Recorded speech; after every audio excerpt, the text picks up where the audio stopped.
How to download iCloud photos to iPhone easily. Hello everyone, I am Bishaka and welcome to our channel. Now let's get right into the tutorial.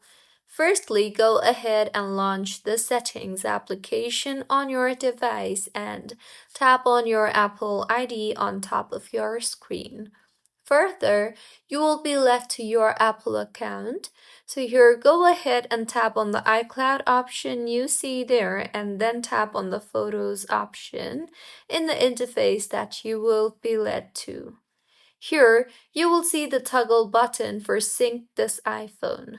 Go ahead and make sure the toggle button for Sync this iPhone is toggled on, and further, at the bottom you will see the option for Download and Keep Originals. Tap on the Download and Keep Originals option, and with this, iCloud photos will be saved to your iPhone too. So, this is how you can download iCloud photos to iPhone easily. If you find this tutorial helpful, please like the video and do comment if you have any queries. Also, do subscribe to our channel for more helpful tutorials like this.